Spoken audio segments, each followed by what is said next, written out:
Depuis plus de 15 ans, le monde se dispute autour des chiffres. Buts, passes décisives, ballons d'or, records empilés les uns sur les autres.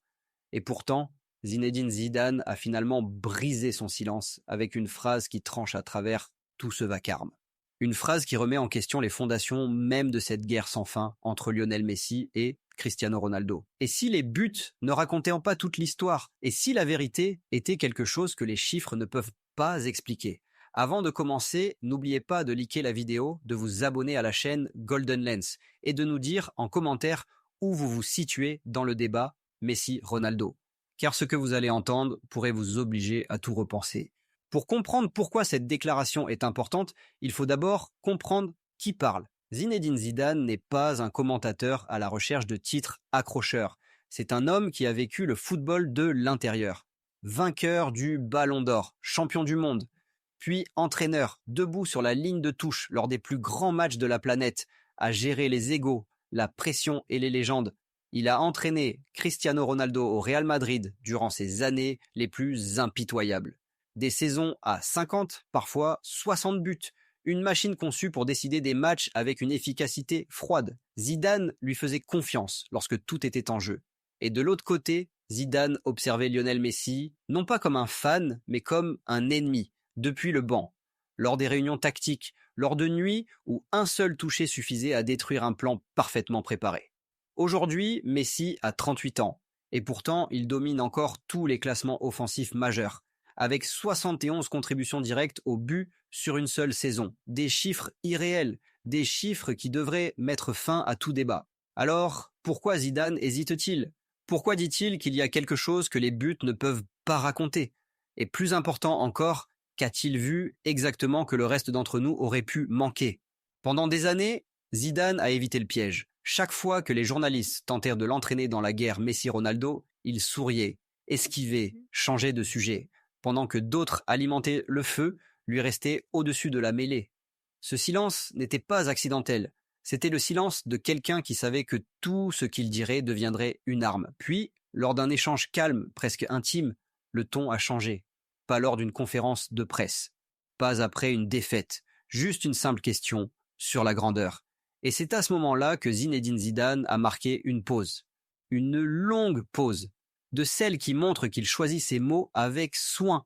Il n'a pas dit que Messi est meilleur, il n'a pas dit que Ronaldo est plus grand. À la place, il a dit quelque chose de bien plus dérangeant pour ce débat. J'ai vu des choses que les buts ne peuvent pas expliquer. Pourquoi maintenant? Pourquoi parler après toutes ces années? Parce que le temps a changé le débat, parce que les chiffres sont devenus écrasants, parce que Messi, à 38 ans, continue de plier le jeu, de diriger, de décider les matchs, et parce que l'héritage de Ronaldo, bâti sur un scoring historique, a poussé le football dans une ère où les statistiques dominent chaque conversation. Zidane réagit à ce basculement. Il n'attaque pas les chiffres, il en questionne la tyrannie. En tant qu'entraîneur, il préparait ses matchs avec des heures d'analyse vidéo. Il comptait les courses, les transitions, les zones, les buts attendus. Et pourtant, encore et encore, un joueur détruisait tout sans suivre le scénario. Alors la vraie question n'est pas pourquoi Zidane a parlé. La vraie question est, qu'a-t-il vu exactement sur le terrain qui l'a forcé à enfin le dire à voix haute? Lorsque Zinedine Zidane dit « J'ai vu des choses que les buts ne peuvent pas expliquer », il ne fait pas de la poésie pour le plaisir. Il décrit un ressenti que chaque défenseur, chaque entraîneur, chaque coéquipier reconnaît immédiatement. Les buts sont la dernière ligne de l'histoire. Mais Zidane parle de tout ce qui se passe avant que le ballon n'entre dans le filet. La peur dans l'organisation adverse, l'hésitation au milieu de terrain, l'accord silencieux entre les défenseurs que quelque chose de mauvais est sur le point d'arriver. Avec Cristiano Ronaldo, la menace est claire et brutale. On sait d'où elle vient. La course, le saut, la frappe. Il vous domine physiquement et mentalement. Il punit les erreurs. Sa grandeur est visible, mesurable, indiscutable. Mais Lionel Messi fonctionne différemment. Il n'attend pas les erreurs. Il les crée. Une touche ralentit le temps. Un feinte de corps brise une ligne défensive parfaitement organisée quelques secondes plus tôt. Soudain, le plan disparaît. Non pas à cause d'un tir, mais à cause du contrôle. Zidane parle d'une puissance sans violence, d'une domination sans bruit, d'un joueur capable de changer le rythme d'un match sans marquer ni délivrer une passe décisive pendant de longues minutes tout en le contrôlant totalement. Pour un entraîneur, c'est terrifiant. Car comment se préparer à quelque chose que l'on ne peut pas quantifier ? Comment ajuster un système face à un joueur qui n'obéit pas au système ? C'est pour cela que la phrase de Zidane fait mal au débat. Elle suggère que l'intelligence footballistique, la perception et l'influence comptent autant que les buts. Et dès que l'on accepte cette idée, l'argument Messi-Ronaldo devient bien plus inconfortable que n'importe quel tableau d'affichage. Pour vraiment comprendre le point de vue de Zidane, il faut remonter à l'époque d'avant Messi et Ronaldo, à une époque où la grandeur se ressentait avant d'être comptée.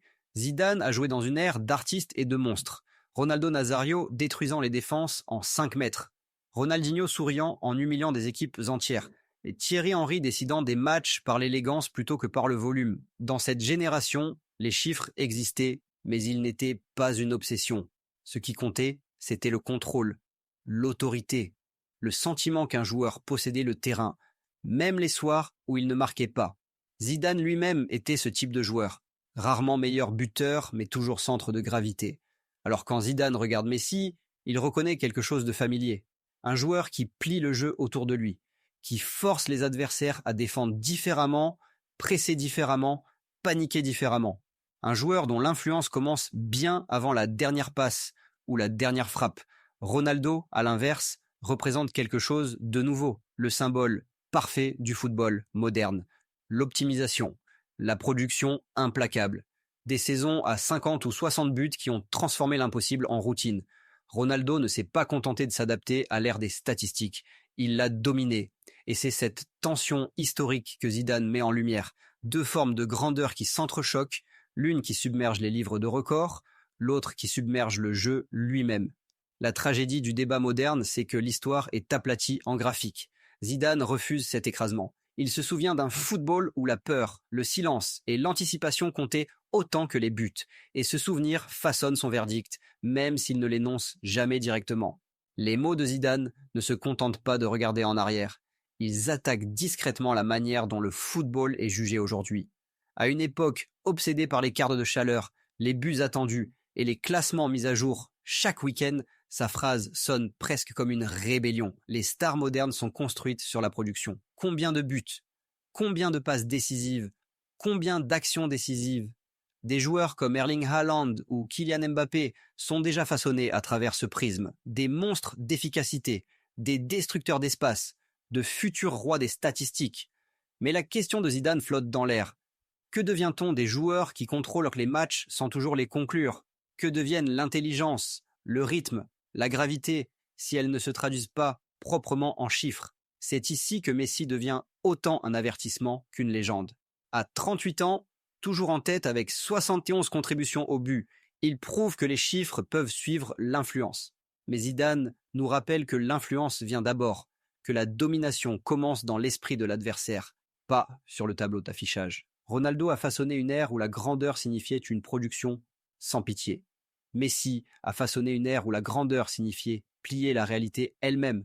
Zidane ne choisit pas de camp. Il demande quelle définition de la grandeur survivra, et peut-être est-ce là la partie la plus inconfortable. Parce que si le football oublie complètement ce dont Zidane parle, alors les futurs Messi pourraient ne jamais être reconnus. Zidane ne nous a jamais donné de vainqueur. Et c'est peut-être là l'essentiel. En disant qu'il a vu des choses que les buts ne peuvent pas expliquer, il n'a pas mis fin au débat Messi-Ronaldo. Il en a révélé les limites. L'un a bâti un empire de chiffres, l'autre a plié le jeu lui-même. Et l'histoire décidera quelle trace vieillira le mieux. À vous maintenant, la grandeur vit-elle dans les statistiques ou dans ces moments silencieux qui contrôlent tout? Si cette vidéo vous a fait voir les choses autrement, likez-la, partagez-la et abonnez-vous pour plus d'histoires sans filtre. Et dites-nous en commentaire, après les mots de Zidane, votre regard sur Messi et Ronaldo a-t-il changé?